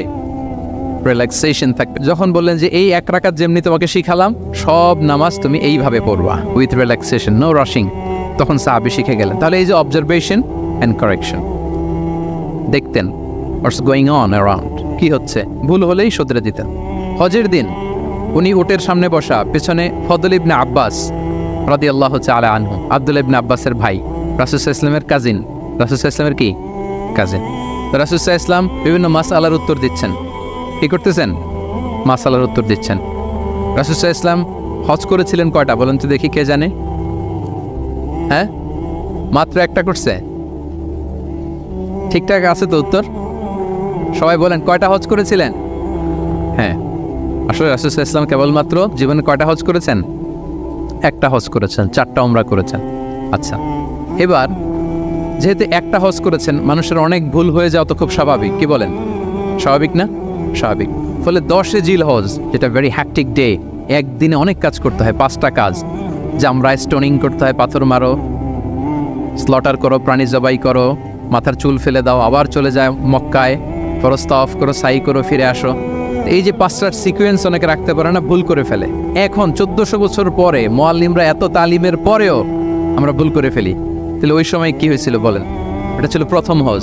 তো রাসূল সাল্লাল্লাহু আলাইহি ওয়াসাল্লাম জানেন আজকে তো অনেক ভুল করবে, তিনি আকাবা, মিনার পাশে আকাবার এখানে হেল্পলাইন সার্ভিস চালু করছেন, মানে নিজে দাঁড়ায় আছেন, দেখি কার কি ভুল হয় জিজ্ঞেস করলে মাসালা বলে দেব। সুবহানাল্লাহ। তো এসে একজন বলে যে ইয়া রাসূলুল্লাহ, আমি তো ওই আগে কুরবানি পরে চুল কাটা, আমি আগে চুল কেটে ফেলছি। রাসূল সাল্লাল্লাহু আলাইহি ওয়াসাল্লাম বলে ইফআল ওয়ালা হারাজ, ওকে কোনো সমস্যা নেই, যাও। আরেকজন এসে বলে আমি তো আগে এটা করছি। ওই দিন যাই নবীকে জিজ্ঞেস করা হয়েছে, নবী সাল্লাল্লাহু আলাইহি ওয়াসাল্লাম ফ্লেক্সিবিলিটি দিয়ে দিয়েছেন, বলে করো, অসুবিধা নাই। তো ওই যে দাঁড়িয়ে তিনি মাসালা বলতেছেন, পেছনে ছিল ফদল ইবনে আব্বাস, ছোট সাহাবী, তরুণ। তো খাসাআম গোত্রের এক নারী আসছিল একটা মাসালা জিজ্ঞেস করতে, and she was a very beautiful lady, বেশ সুন্দরী ছিল। তো এসে রাসূল সাল্লাল্লাহু আলাইহি ওয়াসাল্লামকে যখন প্রশ্ন করতেছে, ফদল ইবনে আব্বাসের নারীর দিকে তাকায় আছে, এবং ওই নারীও ফদল ইবনে আব্বাসের দিকে তাকায় আছে। রাসূল সাল্লাল্লাহু আলাইহি ওয়াসাল্লাম উত্তরও দিচ্ছেন, আবার খেয়াল করতেছেন যে চোখাচোখি হয়ে যাচ্ছে। যখনই তিনি অবজার্ভ করলেন যে ফদল ইজ ক্রসিং দ্য লিমিট, একবার চোখ পড়তে পারে, তারপর তো নামিয়ে ফেলতে হবে, সে যখন তাকিয়ে আছে, নারীও তাকিয়ে আছে, তখন রাসূল সাল্লাল্লাহু আলাইহি ওয়াসাল্লাম কি করলেন? ওয়াজআলান নবী সাল্লাল্লাহু আলাইহি ওয়াসাল্লাম ইয়াসরিফু ওয়াজহাল ফদলি ইলা শিক্কিল আখার, সাথে সাথে ফদলকে বললেন, ফদল ওইদিকে না, এদিকে তাকাও। এইভাবে, এটা সরাসরি হাদিসের অনুবাদ করে শোনাচ্ছি, আমার পক্ষ থেকে না, এটা বুখারীর হাদিস। ফাজআলা ইয়াসরিফু ওয়াজহাল ফদলি, ফদল ইবনে আব্বাসের চেহারাটা রাসূল সাল্লাল্লাহু আলাইহি ওয়াসাল্লাম ঘুরিয়ে ফেললেন যে ফদল ওইদিকে তাকানো যাবে না, এদিকে তাকাও। ফদল রাদিয়াল্লাহু তাআলা আনহু নিজেকে সামলে নিলেন। এই যে this is the point, observation. এটা কি বলে? Observation and correction. রাসূল Islam he was a very good observer, what's going on around, কি চলতেছে সব দিকে চোখ কান খোলা। বাংলায় কি বলে? বাংলায় বললে বুঝবেন ভালো, চোখ কান খোলা রাখতে হবে। তো রাসূল ইসলাম খেয়াল করলেন এবং ওনার চেহারা ঘুরিয়ে দিলেন। এইভাবে তিনি কেউ ভুল করলে শুধরে দিতেন। এবং শুধরে দেওয়ার আরেকটা নিয়ম রাসূল সাল্লাল্লাহু আলাইহি ওয়াসাল্লাম, আল্লাহু আকবার, অনেক পয়েন্টস এখানে, যে কিভাবে তিনি অন্যের ভুল শুধরাতেন। কিভাবে ভুল শুধরাতেন? আমরা কিভাবে ভুল শুধরাই? বাংলাদেশের যে টেন্ডেন্সি, কেউ ভুল করলে আর মাইক্রোফোন যদি পাই যে মাহফিলে, এইবার তো পাইছি ওই বেটারে, ও কাফের, ওর দাদা কাফের, ওর 14 গোষ্ঠী কাফের, ও মারা যাওয়ার পরে যেখানে কবর দিবে ওই কবরের উপর যে ঘাস উঠবে, ওই ঘাস যে গরু খাবে, ওই গরুর দুধ যে খাবে ও কাফের। আমি জাস্ট সিনারিওটা আপনাদের সাথে শেয়ার করি যে নিয়ম হচ্ছে কি। লেটস সে আমার একজন কো স্পিকার কোনো কিছু একটা ভুল করে ফেলছে, তার জানা নাও থাকতে পারে, আবার আমারও একটা জিনিস জানা নাও থাকতে পারে। কেউ ভুল করলে শুধরানোর নিয়ম হচ্ছে সে যে ভুলটা করলো এটা যে ভুল এটা জানানো, যে অনেকে এরকম এরকম বলে, আসলে এটা ঠিক না, বরং ঠিক হচ্ছে এটা এবং এর পক্ষে দলিল হচ্ছে এটা, জাস্ট এটা বলে দেওয়া।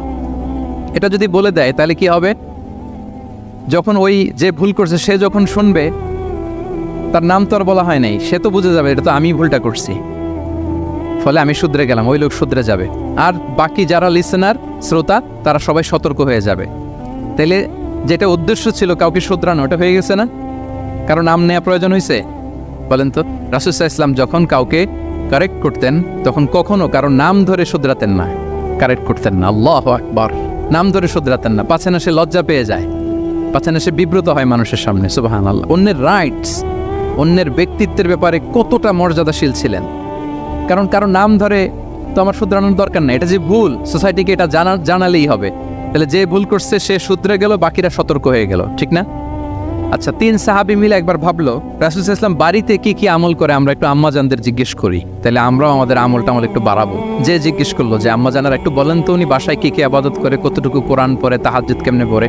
আম্মাজানরা বর্ণনা দিলেন। বর্ণনা শোনার পরে কান্নাহুম তাকাল্লুহা, ওনাদের কাছে একটু কম মনে হইলো, মানে অনেক এক্সপেকটেশন নিয়ে আসছিল। তারা ভাবছিল মানে রাতে ঘুমাই না, সারা রাত তাহাজ্জুদ আর কান্নাকাটি করে রাসূল সাল্লাল্লাহু আলাইহি ওয়াসাল্লাম কাটায় দেয়, তাদের এরকম একটা ধারণা ছিল। কিন্তু এসে শুনে যে না, আসার পরে নাকি ঘুমোতে যায়, অনেকক্ষণ ঘুমিয়ে সেই মাঝরাতে নাকি ওঠে। যা যা বর্ণনা শুনলো কান্নাহুম তাকাল্লুহা, এদের কাছে একটু কম মনে হলো। তো একজন বলতেছে আরে কম না, আইনা নাহনু মিন রাসূলিল্লাহ, কোথায় আল্লাহ রাসূল আর কোথায় আমরা। গফির লাহু মা তাকাদ্দামা মিন যামবিহি ওয়া মা তাআখার, ওনার তো আগের পরের সব গুনাহই মাফ, আদতে তো গুনাহই নাই, নবীরা তো মাসুম। তো ওনার সাথে কি আমাদের তুলনা, আমাদের এত কম করলে হবে না, তো কি করতে হবে? একজন বলে যে আজকে থেকে আমি আর ঘুমাবোই না সারা রাত তাহাজ্জুদ পড়বো। আচ্ছা, আরেকজন বলে আমি আর না খেয়ে মানে রোজা ছাড়া থাকবো না, আমি সওমে বিসাল করব, সারা বছর রোজা রাখবো, যা করে আল্লাহ, রোজা থামাবো না, আমি রেগুলার রোজা রেখেই যাব। আচ্ছা, আরেকজন বলে আমি আর আমার স্ত্রীদের কাছেই যাব না, আমি সন্ন্যাসী জীবন নিয়ে নিলাম, আমি সন্ন্যাসী থাকবো, স্ত্রীদের সাথে মেলামেশাতে এই আমি যাব না, আমি এটা থেকে বিরত থাকবো। এই কথা যখন রাসূল সাল্লাল্লাহু আলাইহি ওয়াসাল্লামের কানে গেল, রাসূল সাল্লাল্লাহু আলাইহি ওয়াসাল্লাম রেগে গেলেন। রেগে গিয়ে সাহাবীদেরকে জড়ো করলেন, জড়ো করে তিনি বলতে আরম্ভ করলেন, আনতুমুল্লাযীনা কুলতুম কাযা ওয়া কাযা, আচ্ছা তোমাদের মধ্যে কে কে নাকি এরকম এরকম বলছে। সুবহানাল্লাহ। তিনি বলতে পারতেন এই আব্দুল্লাহ স্ট্যান্ড আপ, দাঁড়াও, আব্দুর রহিম দাঁড়াও, এই আব্দুল সাত্তার তুমি নাকি বলছো যে সারা রাত, একটা কথা বললা তুমি নাকি বলছো যে সারা বছর রোজা, এটা তুমি কি কথা বলতো, ভুল কাজ করছো, এটাও জানো না তুমি নাকি বলছো স্ত্রীদের সাথে মিশবা না। এরকম যদি Abdullah, Abdur Rahman, just for example, এইভাবে দাঁড় করিয়ে যদি নাম ধরে ধরে বলতেন, ওনারা সাহাবীদের সামনে লজ্জিত হতেন না? না, আনতুমুল্লাযীনা কুলতুম কাযা ওয়া কাযা, এটাই রাসূল সাল্লাল্লাহু আলাইহি ওয়াসাল্লামের কাউকে কারেক্ট করার, তাসহিহ করার অভ্যেস ছিল। মা বালু আকওয়ামিন ইয়াকুলুনা কাযা ওয়া কাযা, মাঝে মাঝে বলতেন মা বালু আকওয়ামিন ইয়াফআলুনা কাযা ওয়া কাযা, তোমাদের মধ্যে কেউ কেউ নাকি এমনটা বলে, তোমাদের মধ্যে কেউ কেউ নাকি এমনটা করে। কই, আমি তো রাতে ঘুমাই আবার সালাত পড়ি, কই আমি তো রোজা রাখি সোম বৃহস্পতি, বাকি দিনগুলোতে খাই, কই আমি তো আমার স্ত্রীদের সাথে মেলামেশা করি, এই সব কিছুকে ব্যালেন্স করেও তো আমার নবুয়তির তো আমার কোনো সমস্যা হয় নাই, আল্লাহ ভীরু হতে তো সমস্যা হয় নাই। ওয়াল্লাহি ইন্নী লা আখশাকুম লিল্লাহি ওয়া আতকাকুম লাহ, আল্লাহর শপথ আমি তোমাদের চাইতে আল্লাহকে বেশি ভয় করি, আমি তোমাদের চাইতে বেশি মুত্তাকি। তারপরেও এরকম ব্যালেন্সড লাইফ লিড করাতে আমার তো কোনো সমস্যা হয় নাই, তোমাদের কেন সমস্যা হলো, তোমরা এটা কোথায় পেলে? ফামান রাগিবা আন সুন্নতি ফালাইসা মিন্নি, জেনে রাখো আমি যে স্ট্যান্ডার্ড ঠিক করে দিয়েছি এটাই সর্বশ্রেষ্ঠ ইবাদত, এর বাইরে যে কেউ যদি কিছু করে আমার সুন্নতের বাইরে, সে আমার দলভুক্ত হতে পারবে। সুবহান। এরকম যখন ধমক দিয়ে শাসিয়ে দিলেন, যেই 3 জন সাহাবী এই কথা বলছিল ওনারা তো শুধরে গেলেন, ওনারা তো টের পাচ্ছেন যে এগুলো আমাদের কি বলতেছে, ওনারা টের পাচ্ছেন না, শুধরে গেলেন, আর বাকিরা সতর্ক হয়ে গেলেন। আল্লাহু আকবার। সো এটা হচ্ছে কারেক্ট করার নিয়ম। এখন আমরা কি করি, কেউ একটা ভুল করলে তখন তাকে ধরি, তার 14 পুরুষ নিয়ে কথা বলি, তার ব্যাপারে যদি আমার কোনো তিক্ত অভিজ্ঞতা থাকে, ঝাল মেটানোর একটা সুযোগ পেলাম, আমি ঝাল মেটাই, তাকে ছোট করি, হেয় করি। হেন কোনো কথা নাই যে আমি বলি না। একটাও কি রাসূল সাল্লাল্লাহু আলাইহি ওয়াসাল্লামের সুন্নাহর মধ্যে পড়ে? বলেন তো না। তাহলে মন গড়া পদ্ধতিতে আমরা কাউকে সংশোধন করতে চাচ্ছি না, আর এইভাবে করলে সংশোধন হবেও না। সে মানবিক কারণেই তার ইগোইস্টিক প্রবলেম চলে আসবে যে সে আমাকে ছোট করলো, আমার নাম ধরে সে এত মানুষের সামনে অপমান করলো, সে হয়তো শোধরানোর যে রাস্তাটা ছিল ওইটাও বন্ধ হয়ে গেল। ঠিক কিনা বলেন? তাহলে রাসূল সাল্লাল্লাহু আলাইহি ওয়াসাল্লাম এইভাবে শুধরাতেন। আর তামিম ফি তাসওয়িবিল আখতা, কারো ভুল শুধরাতে গেলে ইন জেনারেলি শুধরাতেন, যাদের শুধরানোর তারা শুধরে যেত, বাকিরা সতর্ক হয়ে যেত। আচ্ছা, আরেকটা পদ্ধতি ছিল ক্লিয়ার মিসকনসেপশন। কারো মিসকনসেপশন থাকলে রাসূল সাল্লাল্লাহু আলাইহি ওয়াসাল্লাম এটা ক্লিয়ার করে দিতেন। এক সাহাবী মনে করতেন ভালো জামা পরলে বুঝি অহংকার হয়। তিনি খুব সুন্দর ছিলেন দেখতে, খুব ভালো পোশাক পরিচ্ছদ পরতে পছন্দ করতেন। তিনি একবার বললেন, ইয়া রাসূলুল্লাহ, ভালো পোশাক পরলে কি অহংকার হয়? রাসূল সাল্লাল্লাহু আলাইহি ওয়াসাল্লাম বললেন, না। ইয়া রাসূলুল্লাহ, আমি ভালো জুতা পরতে পছন্দ করি, এটা কি অহংকার হয়? না, এটা অহংকার হয় না। আমি মানুষকে খুব খাওয়াতে পছন্দ করি এবং আমি চাই আমার চেয়ে যেন কেউ এটা এই কাজে আগাতে না পারে, আমিই খাওয়াবো, এটা কি অহংকার? রাসূল ইসলাম বললেন, না, এটা অহংকার না। অহংকার হচ্ছে আল কিবরু বাতারুল হাক্কি ওয়া গামতুন নাস। অহংকার হচ্ছে সত্যকে প্রত্যাখ্যান করা আর মানুষকে তুচ্ছ-তাচ্ছিল্য করা। সুবহানাল্লাহ। তাহলে এই যে মিসকনসেপশন, সে ভাবছে ভালো পোশাক পরলে এটা অহংকার হয়ে যায়, ভালো জামা পরলে অহংকার হয়ে যায়, এগুলো তো অহংকার হয় না, বরং অহংকার হয় সত্যকে প্রত্যাখ্যান করলে আর মানুষকে তুচ্ছ-তাচ্ছিল্য করলে। তাহলে এই জাতীয় মিসকনসেপশন ইন দ্য সোসাইটি, এটাকে তিনি ক্লিয়ার করে দিতেন। আচ্ছা, রাসূল সাল্লাল্লাহু আলাইহি ওয়াসাল্লাম প্র্যাকটিক্যালি শেখানোর চেষ্টা করতেন। কি করতেন? প্র্যাকটিক্যালি, যেটাকে প্রায়োগিক শিক্ষা, ব্যবহারিক শিক্ষা। অজু করে দেখাতেন, এইভাবে অজু করতে হয়। সালাত পড়ে দেখাতেন, সল্লু কামা রাআইতুমুনি উসাল্লি। সালাত তো হচ্ছে আল আমাল আল মুতাওয়ারাস, এই উম্মার অবিচ্ছিন্ন কর্মধারা। সালাত জিবরিল আলাইহিস সালামকে শিখিয়েছেন আল্লাহ, রাসূল সাল্লাল্লাহু আলাইহি ওয়াসাল্লামকে শিখিয়েছেন জিবরিল আলাইহিস সালাম, রাসূল সাল্লাল্লাহু আলাইহি ওয়াসাল্লাম শিখিয়েছেন সাহাবীদের। এইভাবে অবিচ্ছিন্ন কর্মধারা, আরবিতে বলে আল আমাল আল মুতাওয়ারাস। এবং রাসূল সাল্লাল্লাহু আলাইহি ওয়াসাল্লাম বলতেন, সল্লু কামা রাআইতুমুনি উসাল্লি, আমাকে যেমনি সালাত পড়তে দেখো এইভাবে পড়ো।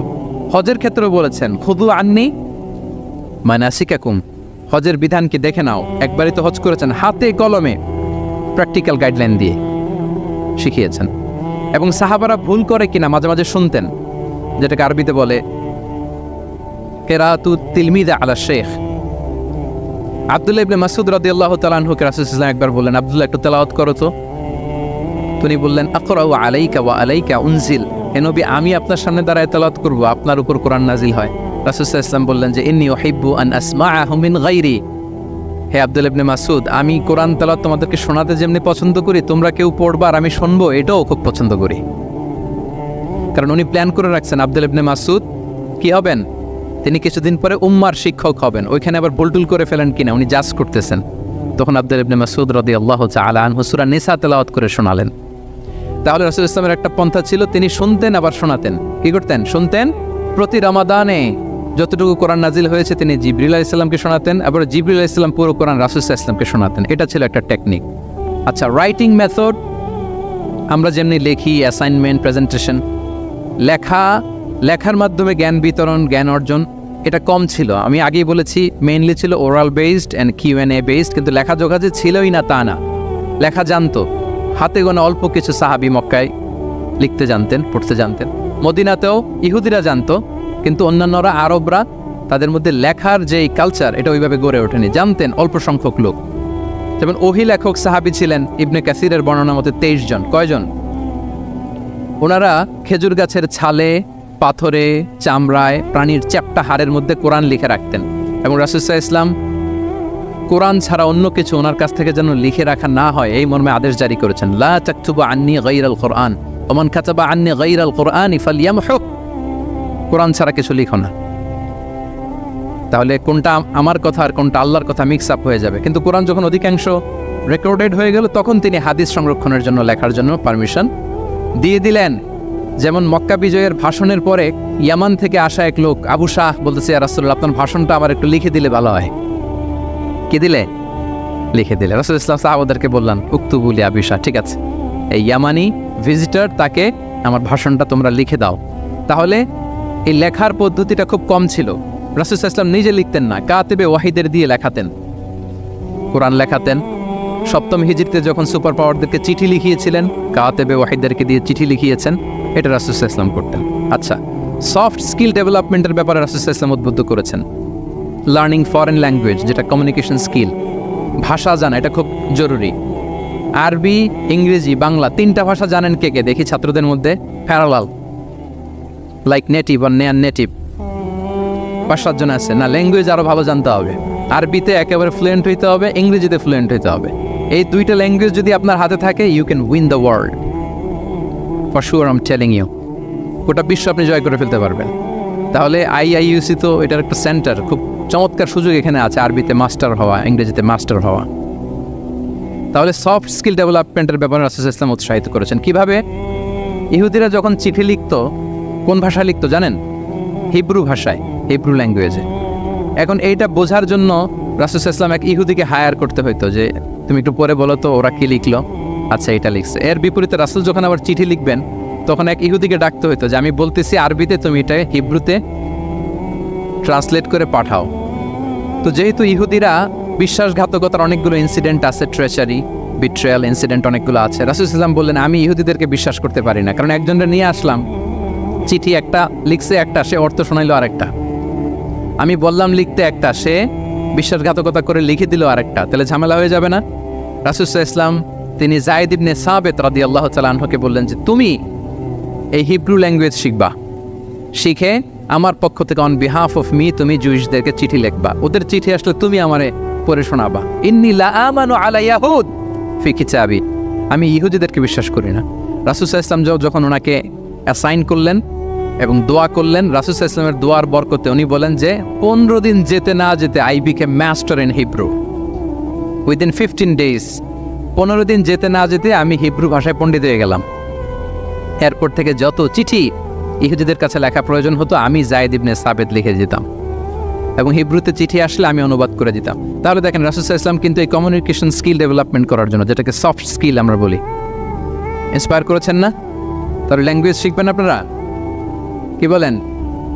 শুধু আরবি ইংরেজি না, পারলে জাপানিজও শিখেন, চাইনিজও শিখেন, অনেক কাজে লাগবে। অ্যাটলিস্ট অ্যারাবিক অ্যান্ড ইংলিশ, ইনশাল্লাহ বলেন। সবাই বলেন নাই? মাশাআল্লাহ, তাবারাকাল্লাহ। রিজনিং, মারিফাতুল ইল্লা, শুধু একটা লিগ্যাল অপিনিয়ন জানিয়ে রাসূল সাল্লাল্লাহু আলাইহি ওয়াসাল্লাম ক্ষান্ত হতেন না। কেন এটা হালাল, কেন হারাম, রিজনিং শিখিয়েছেন তিনি।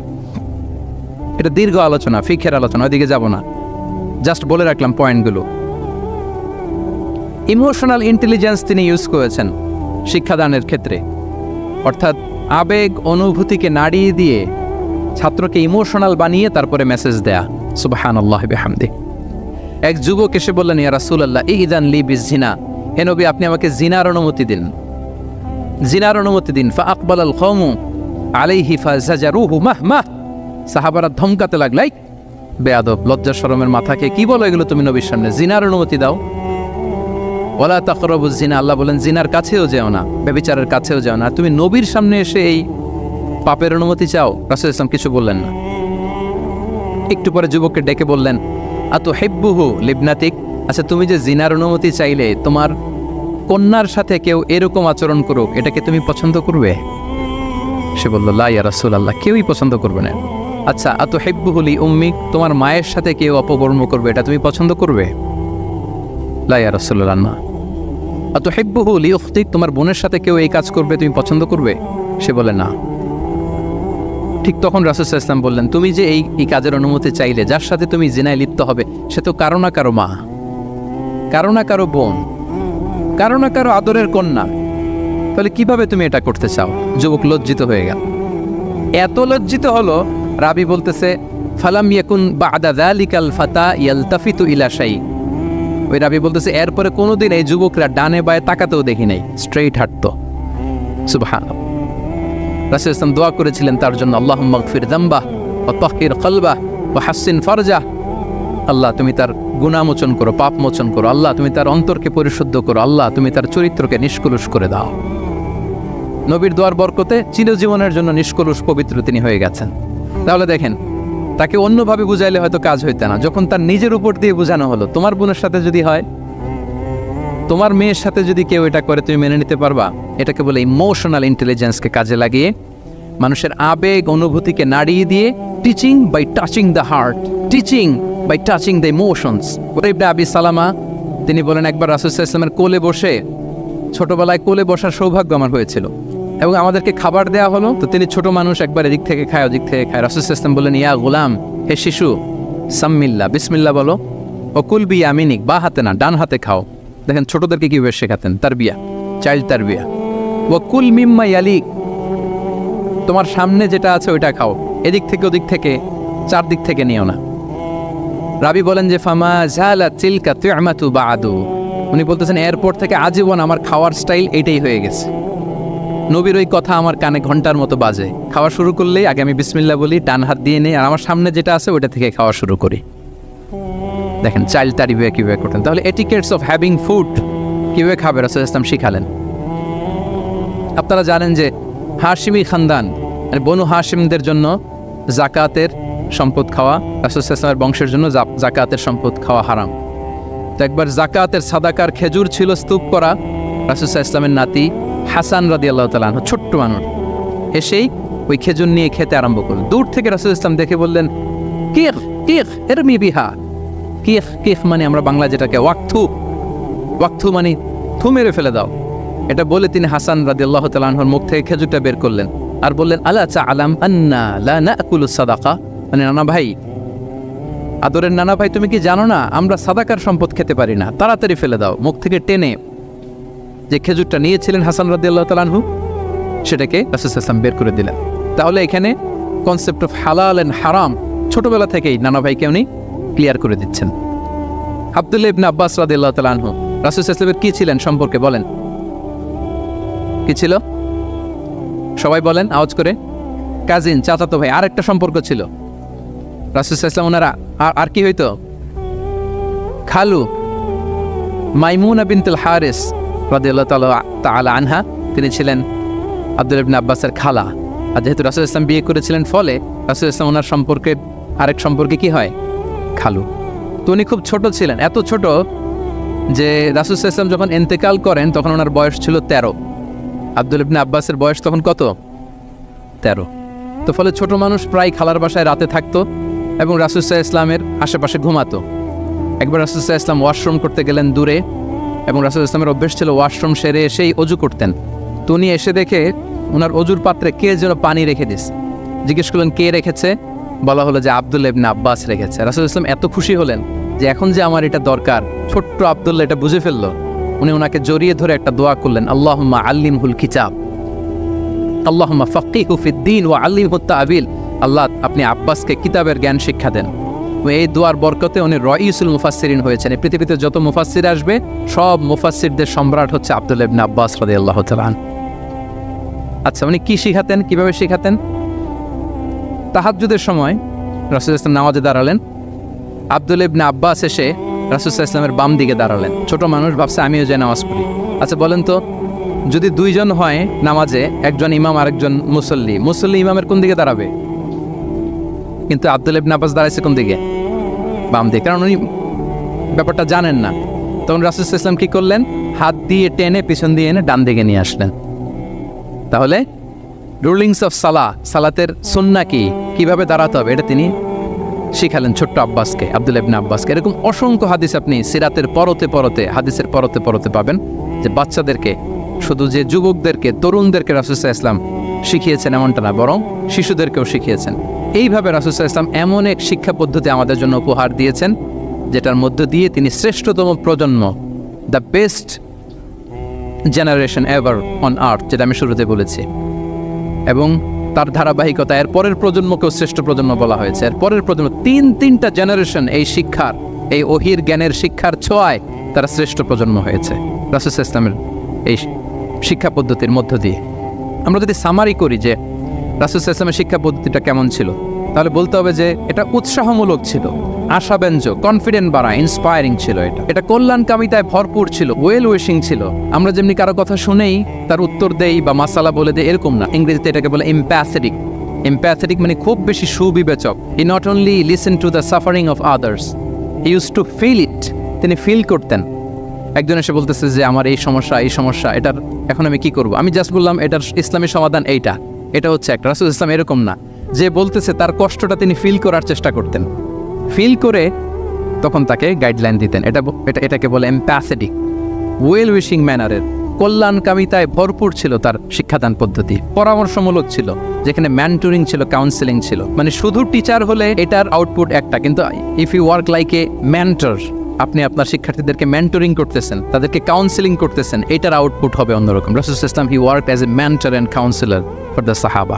সুবহানাল্লাহ। রাসূল ইসলামের দেওয়ার শিক্ষাটা ছিল বেসিক্যালি অ্যাডভাইজারি। আমরা মাঝে মাঝে অ্যাডভাইজারি নেই, দেখবেন বড় বড় নেতা লক্ষ লক্ষ টাকা বেতন দিয়ে অনেক বড় বড় উপদেষ্টা রাখে, তারা বিভিন্ন ধরনের অ্যাডভাইস দেয়। রাসূল ইসলাম এই সার্ভিসটা সাহাবাদেরকে দিতেন। ওনার শিক্ষাটা ছিল অংশগ্রহণমূলক, মানে এঙ্গেজমেন্ট ছিল। একতরফা আমি বলে গেলাম অথবা একতরফা ওরা বলে গেল, এরকম না। জিজ্ঞেস করতেন, শুনতেন, শোনাতেন, প্রশ্ন করতেন, প্রশ্নের পিঠে প্রশ্ন ছড়ে দিতেন। ইন্টারেক্টিভ ছিল, পার্টিসিপেটরি ছিল, অংশগ্রহণমূলক। এটাকে আমরা মানে ক্লাসিক স্কলাররা যেটাকে বলে সহবাহ, কি বলে? আমরা বলি না যে সহবতের বড় প্রয়োজন? রাসূল ইসলামের সহবতে মূলত ওনারা নলেজটা অর্জন করেছিলেন, পার্টিসিপেটরি ছিল, এঙ্গেজমেন্ট ছিল। এবং আমরা উল্লেখ করেছি যে Q&A বেস ছিল, প্রশ্নোত্তরমূলক, ওরাল ছিল, যৌক্তিক ছিল, র্যাশনাল, রিজনিং শিখাতেন। কেন এটা হালাল, কেন হারাম, কেন এটা ডুজ অ্যান্ড কেন এটা ডোন্টস, এটা রাসূল ইসলাম বলেছেন। এবং হি use two prioritise the youth in training and grooming. বিশেষ করে বয়স্ক সাহাবাদের থেকে যুবকদেরকে বেশি প্রায়োরিটি দিতেন তালিমের ক্ষেত্রে, তারবিয়ার ক্ষেত্রে, কারণ তারাই উম্মাকে লিড দেবে। তারাই কি উম্মাকে লিড দেবে। এই যে এখানে যারা বসে আছেন, আমার তো মনে হয় বয়স 25 থেকে 30, এর আগেই বেশিরভাগ। সো আপনাদেরকে লিড দিতে হবে আগামীর বাংলাদেশে, ঠিক কি না? এজন্য রাসূল ইসলাম বাছাই করে করে কোন সাহাবীর কি ধরনের যোগ্যতা আছে এবং ইসলামের জন্য এটা কিভাবে কাজে লাগতে পারে, ওইভাবে সাহাবীদেরকে তিনি গাইড করতেন। এবং সেটার ফলাফল তো আমরা দেখেছি, খৈরুল কুরুনি করনি সুম্মাল্লাযীনা ইয়ালুনাহুম সুম্মাল্লাযীনা ইয়ালুনাহুম। এই ওহির জ্ঞানের স্পর্শে, এই শিক্ষার, এই তালিমের স্পর্শে তারা শ্রেষ্ঠ প্রজন্ম হয়েছেন। এবং তার পরের প্রজন্ম 3টা প্রজন্মকে তিনি শ্রেষ্ঠ প্রজন্ম বলে ঘোষণা দিয়েছেন। আমি আর দীর্ঘায়িত করব না। আমরা যদি রাসূল সাল্লাল্লাহু আলাইহি ওয়াসাল্লামের আনিত এই শিক্ষা পদ্ধতি আমাদের শিক্ষা ব্যবস্থার মধ্যে ইনক্লুড করতে পারি, তাহলে আমরাও আমাদের প্রজন্মকে এরকম শ্রেষ্ঠ প্রজন্ম হিসেবে গড়ে তুলতে পারবো ইনশাআল্লাহ বিইذنিল্লাহ।